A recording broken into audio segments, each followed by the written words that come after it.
Allison and I are here today, and we're very much regretting that we can't be with you in Finland. I'd love to go to Finland. I've never been to Finland, and I don't know about Allison if you've been there. I have not. But we're very much supportive of what your cause is and the kind of issues that you're concerned with parenting and with the role of women in particular, the mother and the mother's mother and the women surrounding the mother and the family structure surrounding the mother in supporting the child. So I don't know, Allison might want to talk about what we've done on this area.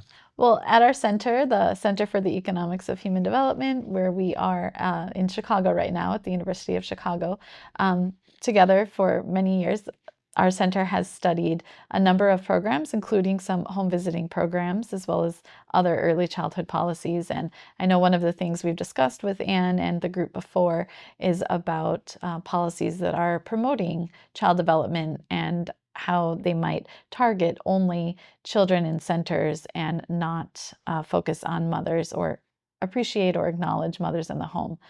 And so, one of the programs that we've studied, the period preschool program, where a lot of the evidence that policymakers cite for these expansions of preschool programs actually did engage the mother, engage the parents. They had fathers groups, mothers groups, and home visiting programs as well, where sometimes they would meet with the parent or even the grandmother or anyone else who was in the home and stimulate child development there. And so, from an economic perspective, that would be more cost effective to engage with the parent when they're in the home, regardless of whether you're also having child development centers or not. So the role of the mother and the role of parenting in particular is really very powerful. It's certainly true. We find this is one reason why the Perry program was successful. But it's also a feature that underlies most all in the interventions that we've studied. When we can measure parenting and we look at successful interventions, like, for example, the so called ABC program and the like, we found very strong evidence that when parenting has been effective and children are being engaged in a constructive way with their parents and being stimulated and loved and providing their children with an environment of exploration and discovery, that the child develops in those environments and that the parents providing that environment plays a very critical role.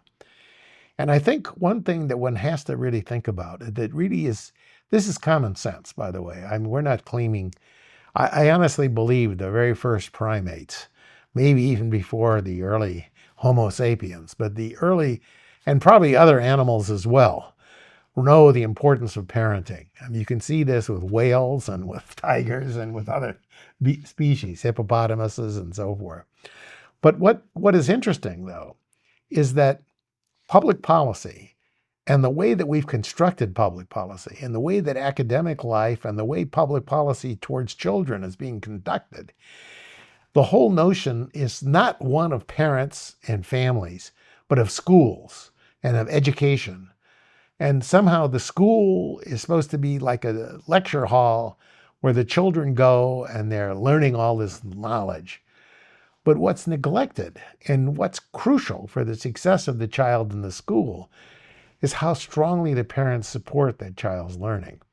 And there, the role of the mother is essential. I think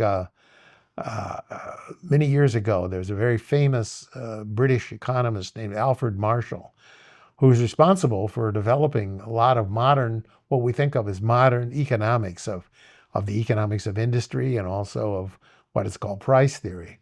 And he wrote about the role of the mother. And he said, that the family plays an essential role in developing the child. And of that, the greatest part is that of the mother. And so Marshall was not really a child development expert or an educationist, but time and time again, in many examples where people are making these statements, not in a way that's in an academic refereed article, but much more in a sense of an observation of common sense, that we know that the family is an integral part of the child's development.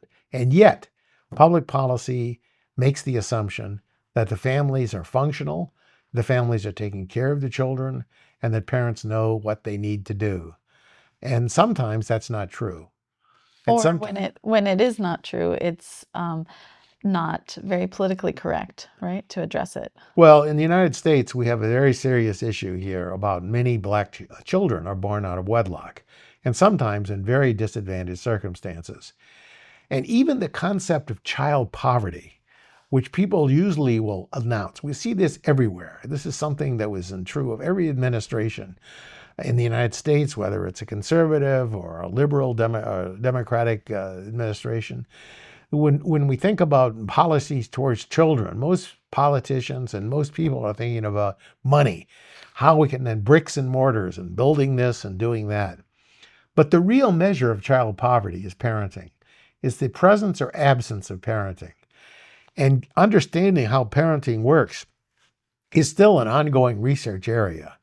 Even though we think we know how it is, and we have a lot of contours that suggest how we might succeed and how families succeed, there's still much to learn. But what we've learned from a program that is strictly stripping out all other interventions towards children, young children, but looking at the question of what is the most important feature for developing a young child, the beginning child engaged with learning, developing social and emotional skills, for cooperating with others, is the family and the family intervention, the family interaction. And we need to understand that. We're in the process of developing more and more refined measures. So another prototype that Alison mentioned, the program of the Perry program, but there's also something called the Jamaica Home Visiting Program. Sally Grantham McGregor and her group in Kingston, Jamaica, is very influential, and they've spawned programs where instead of having massive programs, big, child care centers and large scale interventions, where trained visitors go 1 hour a week, or in some cases in Ireland, 1 hour every 2 weeks, and give some ideas, some advice to the parents about how to raise the child. Not telling the parent to do anything, but just offering advice and showing to the parents the benefits of having them interact with their child. And providing information about health, the importance of healthcare, language, and modeling specific activities and how you can use household materials to engage. And Flavio Cunha, for example, an economist at Rice University, in conjunction with several of his co-authors, has shown that many disadvantaged mothers, especially new mothers, don't realize even what a normal growth trajectory is for a child, what to expect for their child, or their own power, or the mother's own power, how she can influence the child's development. And when these mothers are told this information in one way or another, and when they're given this is information. This isn't a sermon. This isn't some lecture. This isn't some statement of saying you're bad, this is good. Just providing this information. When that information is provided and often acted on, the child benefits a great deal. And we see this in studies that we're undertaking now in Ireland. We're seeing this in programs in China, and of course the Jamaican study. And there are other versions of this program around the world that have shown similar positive results. And so I think one of the threads across the research at our center is that we've evaluated a number of programs, different curriculum or programs or policies, and in a number of different geographies, but all of them are, as Professor Heckman said, activating the parent-child relationship and the family and supporting it, empowering it, and enriching it. And so through that, through many different research studies, we've seen the impacts of that on language, as well as things like executive functioning at age 14, on income and other health outcomes at age 23, at age 31. And so we do know that the mother and the parents are a very important investment. And again, yes, this would be common sense, but the science is important to advise policy. But see, this is a case where I would argue that in some sense we've gotten ahead of ourselves. There's a great sociological development about knowledge, universities and fields and technical studies and curricula. All this is a development of the last 150 years or so. And so we have schools of education, schools of economics, schools of this and that. But in regularizing that knowledge, sometimes this gets made too concretely and sometimes prematurely. And so there's a notion that child development is like a curriculum at a school. And in fact, one of the fallacies that I think is really deeply hurtful for the progress of child development is the notion that there's somehow a curriculum for teaching social and emotional skills. That I'm going to teach grit, or I'm going to teach this or that. It misses the point.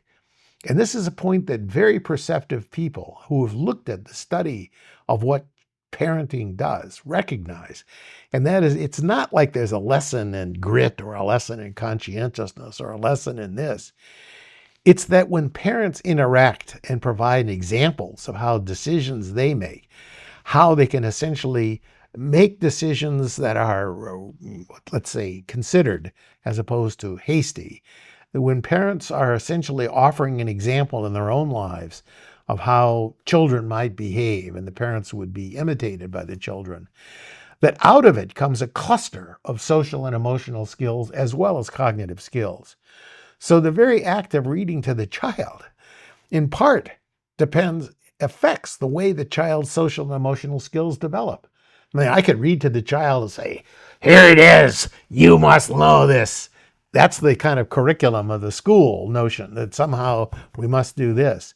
Or you could say, I read to the child, and you interact with the child. Say, isn't that interesting? So Dick goes to school, and there's Jane, and the two of them are there, and they're playing. And isn't it nice that Dick and Jane are playing together? And look, they're also taking a slide down the hill, and so forth. Out of that are lessons that are given not just in cognition, but lessons in behavior and lessons in life itself. And that's the neglected part of it. So there's not a curriculum. And that's the thing I find most disturbing, is that a lot of places want to see this as a curriculum, that we're going to have this or that. All these are very well-intentioned, but they're not really effective. And I think we need to understand that the mother, an ongoing presence, who's supporting the child, encouraging the child, staying with the child, allowing the child to experiment and fail. That's one of the most decisive moments, is where you have this notion of having a child trying something new and then failing. And then the child comes back, maybe sad, upset. And the mother, usually it's the mother there, encouraging the child, sympathizing with the child, but making sure the child doesn't give up and tries again. It's that fallback. It's that notion of what parenting really is. And that, I think, is mischaracterized in a lot of literature on early childhood. I sound a little bit like a rebel here, but I am, because I see a lot of these curricula, a lot of these statements, you must do this, this is the right curriculum.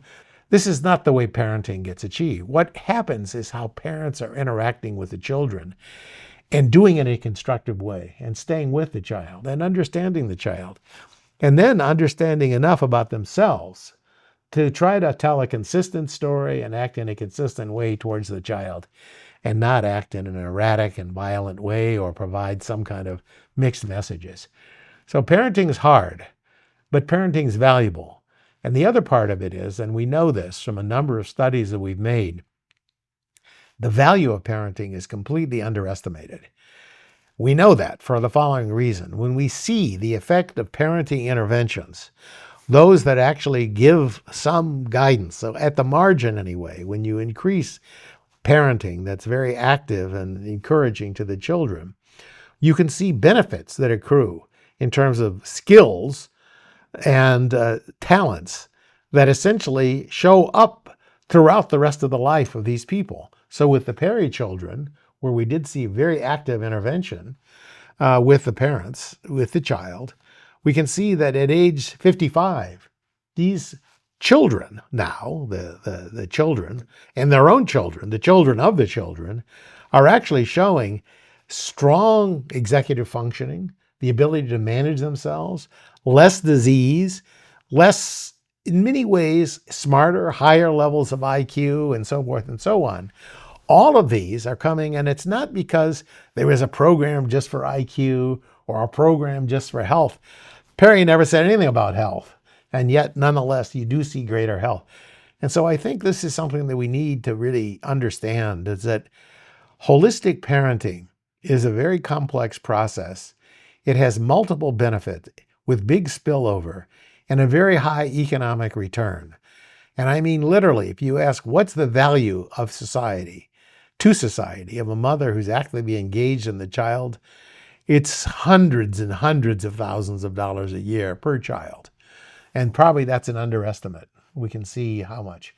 A very affluent mother, a mother who's highly educated, playing with the child, encouraging the child, in some senses providing much greater benefit than we can get from these studies that are done through experiments and through these marginal valuations. So I do believe that we have kind of approached the problem the wrong way at times, and that I really actively encourage you to think about the family and the way you can promote family life, and to think it more broadly, not as a center that's standing somewhere, brick and mortar.